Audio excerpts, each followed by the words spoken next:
Buletin Didik 8 Jun bersama saya Fazilah Niharun. Assalamualaikum dan salam sejahtera. Bagi memberi ruang kepada pelajar untuk mengisi masa lapang dengan aktiviti-aktiviti berfaedah, terutamanya di musim cuti sekolah, Pusat Jinius Remaja menganjurkan kem cuti sekolah di salah satu cawangannya di Ibu Negara. Program selama 2 hari itu melibatkan kira-kira 50 pelajar daripada pelbagai latar belakang lingkungan umur 10 ke 16 tahun. Menurut penganjur Wan Syahidan Wan Azmi, program yang berlangsung dari jam 10 pagi hingga 5 petang itu terbahagi kepada 2 kategori. Untuk outdoor ni kita ada pengisian motivasi, kemudian kita ada pengisian kemahiran. Macam sekarang ni kita ada MasterChef Junior, kita ada mobile videografi. Itu antara pengisian aktiviti dalaman lah. Maksudnya kita jalankan di dalam pusat ini. Kemudian untuk aktiviti outdoor, kita ada 2 aktiviti utama, antaranya adalah Explores, yang dah berlangsung semalam. Kita buat aktiviti yang berkaitan dengan cabaran, ada tugasan, ada puzzle dan sebagainya. And then untuk petang ni kita ada aktiviti outdoors yang kedua, iaitu Hydrogel War Games. Yang itu melibatkan tentang pergerakan fizikal, strategi, fokus dan sebagainya lah. Tamanya, sambutan yang diterima sangat menggalakkan, baik daripada pelajar maupun ibu bapa. Ada pelajar yang berkongsi pendapat, aktiviti-aktiviti yang disediakan menyeronokkan. Pada masa yang sama, memberi peluang untuk mereka mengenal kawan baru selain belajar sambil beriadah. Bagi murid darjah 5 dari Sekolah Siraj Al-Alusi, Muhammad Adam Darwisi Muhammad Fazli, kepelbagaian aktiviti yang disediakan menarik minatnya untuk menyertai program itu. Saya boleh lebih belajar membuat kek, saya boleh belajar memanah, saya boleh belajar fotografer, saya boleh belajar urut kaki, boleh belajar makeup. Saya seronok lah sebab cuti sekolah tak ada apa-apa. Saya ke sinilah untuk mengisi masa lapang.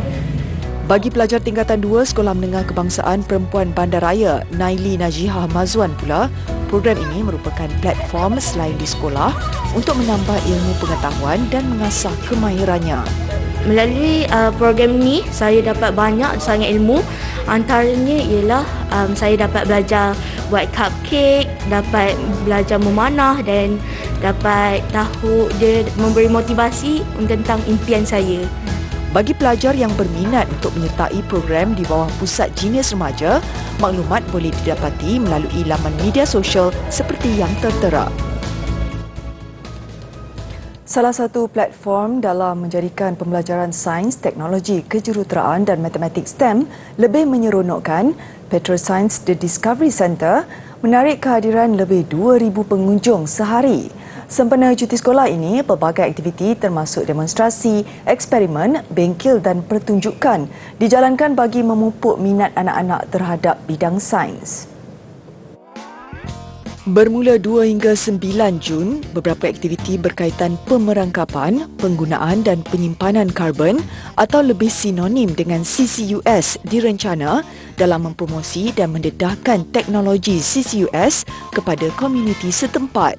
Aktiviti itu sekaligus menyerlahkan kemajuan teknologi komersial Petronas dalam CCUS, terutamanya dalam industri minyak dan gas. Di samping itu, pengunjung juga boleh menyertai bengkel interaktif menggunakan kit STEM yang dipilih untuk pelajar, guru dan belia bagi mempelajari dan memperkaya pengetahuan tentang STEM dan topik berkaitan revolusi industri 4.0. Pengunjung berpeluang mempelajari asas elektrik seperti charge positif dan negatif serta jenis litar ringkas selain mengenali bahagian penting litar elektrik dan cara menyelesaikan masalah jika terdapat sebarang ralat dalam litar. Apa yang mereka lakukan adalah belajar secara kolaboratif, di mana ini merupakan salah satu unsur-unsur untuk pelajaran abad ke-21. Itu yang pertama.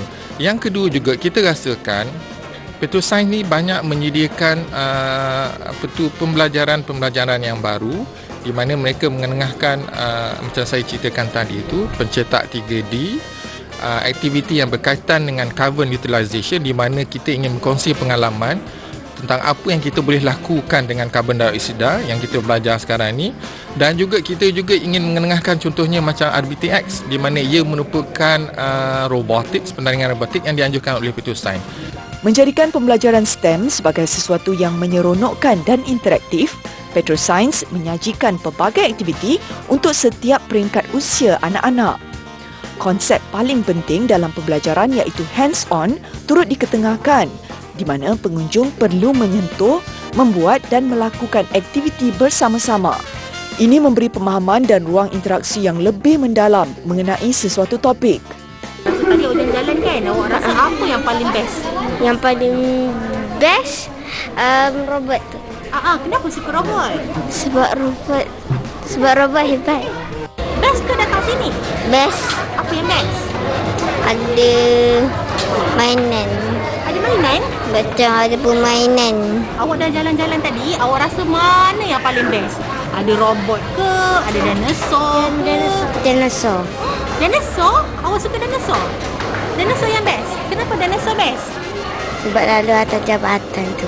Awak dah jalan-jalan lama lah tadi? Dah pusing-pusing dah? Okey. Awak pusing-pusing tadi, apa yang paling best? Dinosaur. Dinosaur? Kenapa semua orang minat dinosaur? Sebab dia macam kuat. Apa? Kau bilang aku berubah? Aku director aman itu. Tetapi lubang hidupmu tetap menjadi pujaan hatiku. Faham tak? Buat kenalan. Mungkin nama pengangkat udara agak asing dalam kalangan masyarakat, tetapi mereka yang menyertai pasukan beruniform ini berupaya membantu kawalan trafik udara serta mampu mendapatkan pesawat dalam keadaan darurat. Justru mendalami ilmu penerbangan dan trafik udara antara syarat bagi pengangkat udara mendapat penganugerahan lencana. Ikuti laporan Fahmi Izzuddin. Pelbagai aktiviti dan kursus bermanfaat menanti pelajar yang menyertai badan beruniform pengangkap udara. Lebih menarik, mereka juga berpeluang merasai sendiri pengalaman menaiki pesawat bersama juruterbang berpengalaman. 48 pengangkap udara dari beberapa sekolah di Bukit Bintang dan Kuala Lumpur berpeluang merasai pengalaman itu bersama Jian Flying Academy. Program Tanggungjawab Sosial Korporat CSR ini juga hasil kerjasama Persekutuan Pengangkap Bukit Bintang. Antara objektif utamanya memperkenalkan asas-asas yang menjadi tunjang untuk ahli-ahli pengangkap memahami latihan dan ilmu penerbangan. Objektif senang saja. Mereka dapat peluang menaiki dan seterusnya bila dia balik dapat rencana joyride. Okey. Now, tugasan mereka senang saja. Apakah fungsi bila dia naik kapal terbang, right? Dan cara-cara juru terbang, okey, dia boleh nampak atau lihat secara terus dan boleh menikmati, okay, exciting, the experience lah, peluang bagi mereka lah. Bukan itu sahaja, peserta turut diajar ilmu berkaitan trafik udara, radio telefon, simulator pesawat dan jurupandu atau penunjuk arah. Dengan menggunakan simbol khas dan berguna, ia boleh dimanfaatkan ketika mahu menghantar bantuan kepada mangsa banjir atau di kawasan pedalaman selain memastikan pendaratan pesawat selamat. Just now the experience is very fun and it was the unforgettable trip for me lah, because this is my first time to plane lah. So I have the view is very beautiful, although there has many mist, but also it's very beautiful the view, and it's quite fun lah. Then I hope I can have another chance to do it again lah.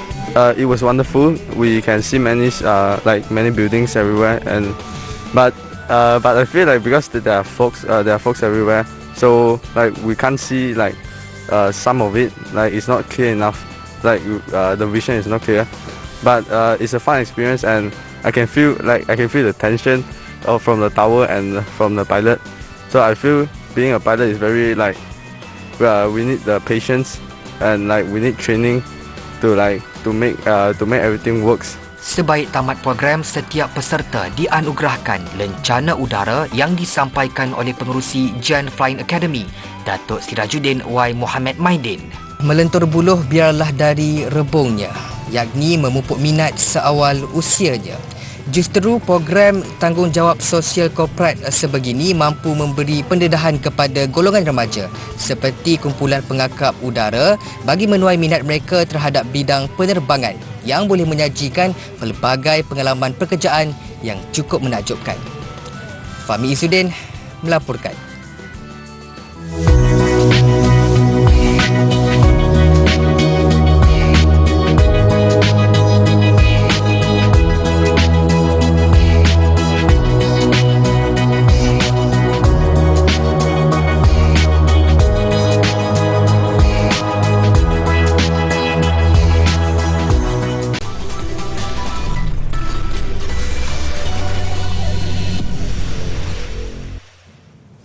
Empat kadet dari Malaysia terpilih untuk menyertai Akademi Tentera Amerika Syarikat tahun ini.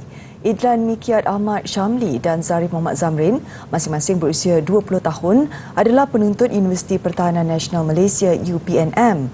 Manakala Muhammad Danish Imran Zainuddin dan Karin Lokman Shafriza, 18 tahun, graduan Maktab Tentera Diraja MTD, nekat mengharumkan nama negara serta mahu menggunakan ilmu yang bakal diperoleh bagi memartabatkan lagi Angkatan Tentera Malaysia ATM. Keempat-empat kadet yang terpilih mengakui pemilihan ini satu peluang besar untuk mereka meningkatkan tahap kepemimpinan dan latihan ketenteraan sebaik mendaftar masuk ke Akademi Tentera West Point di New York dan Akademi Tentera Udara di Colorado Springs. When you enter the military, they basically teach you on and adaptation is very important because you'll be placed in many tough situations. Many of which you might be very unfamiliar with, and so I wouldn't see it as much of a problem because we all have been taught to adapt to unfamiliar environments. I actually aspired this to become one of the appointees since last year. After my speech, I said I saw other cadets get the opportunity. So for me, once I got it, I was like, oh, so is this how it feels? It feels quite empty. But at the same time, there's so many emotions. You feel starstruck. But to be honest, I ran around the corridor that day. So yeah, I guess it becomes quite surreal at times, to the point you don't know what to feel. Yeah. What I saw was like a huge gun on a gunship. And then it really inspired me to what is this for? Where are we going? And then in the end, all throughout my school years, I started to research more and more about what I can do for my country in the Navy or in other service academies. And in the end of the day, I chose the Navy because that interested me the most. Sijil pelantikan kepada kadet berkenaan disampaikan oleh Kuasa Usaha Kedutaan Amerika Syarikat di Kuala Lumpur, Michael Newbill, dalam satu majlis di kedutaan semalam. There are 15 slots at each of the service academies each year, so that's 60 slots total. 69 countries contribute.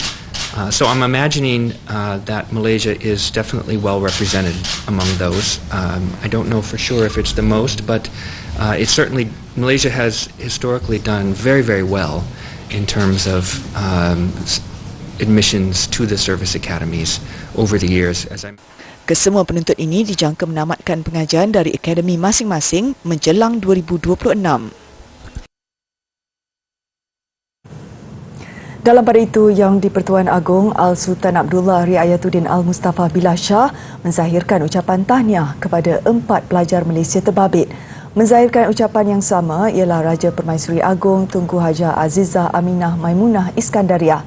Menerusi poster yang dimuat naik di Facebook Istana Negara, Al-Sultan Abdullah dan Tunku Haja Azizah turut mendoakan agar keempat-empat mereka dilimpahi kejayaan dan kecemerlangan berterusan.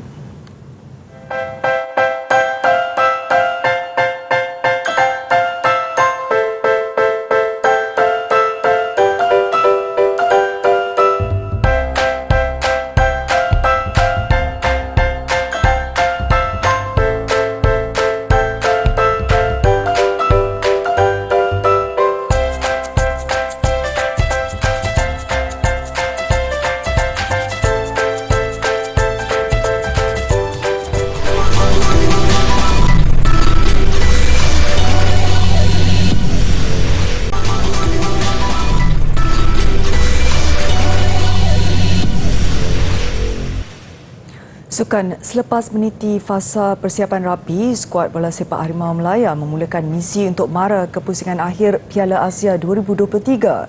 Malaysia akan berdepan Turkmenistan jam 9 malam ini di Stadium Nasional Bukit Jalil.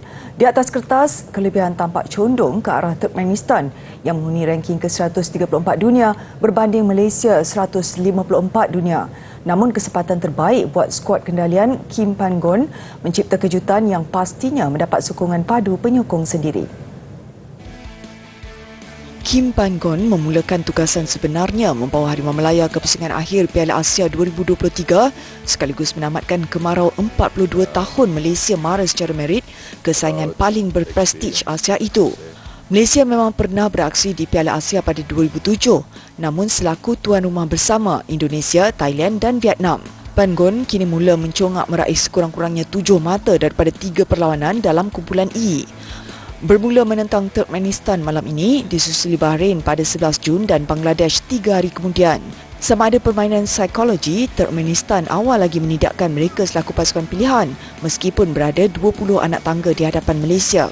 Sambil mengakui tidak melakukan persiapan yang rapi, Turkmenistan tanpa berselindung bimbang melihat penampilan positif Malaysia di bawah sentuhan Pan-gon.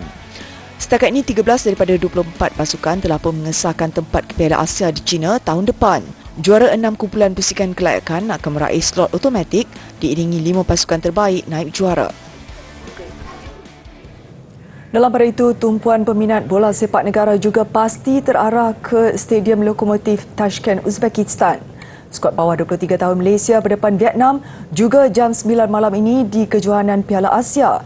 Meskipun sudah tersingkir susulan 2 kekalahan berturut-turut, maruah kini menjadi taruhan Malaysia mengakhiri saingan kumpulan. Berdasarkan prestasi semasa Vietnam, memang satu keajaiban sekiranya skuad bimbingan Brad Maloney mampu menjinakkan Vietnam. Selepas 2 perlawanan, Vietnam seri 2-2 dengan Thailand dan mengikat juara bertahan Korea Selatan 1-1. Malaysia pula tumpas 1-4 kepada Korea Selatan sebelum terus beraksi hambar dan dimalukan Thailand 0-3. Apa yang pasti, Vietnam akan bermati-matian memburu 3 mata sambil mengharapkan ada pemenang satu lagi pertemuan Korea Selatan dan Thailand. Jika Korea Selatan dan Thailand seri dan Vietnam menumpaskan Malaysia, Korea Selatan, Thailand dan Vietnam akan berkongsi 5 mata dan kelebihan jaringan menjadi penentu untuk mara ke suku akhir. Sementara itu, dalam saingan kumpulan B, Australia mara ke suku akhir selaku juara kumpulan selepas menundukkan Jordan.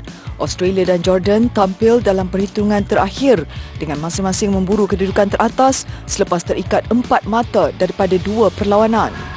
Minit ke-56, Australia dihadiahkan penalti akibat kekasaran dalam kotak penalti. Sepakan diambil Remy Najarin berjaya ditepis keluar. Namun pengadil mengarahkan sepakan diambil semula selepas VAR mengesan kesalahan dilakukan penjaga gol Jordan. Kesempatan itu tidak dipersiakan Najarin yang merembat kencang untuk gol kemenangan Australia. Pelbagai gelagat mencuit hati Putera Louis ketika sambutan Jubli Platinum Ratu Elizabeth II yang viral di laman sosial mengakhiri Buletin Didik malam ini. Saya Fazlani Harun, salam hormat dan Assalamualaikum.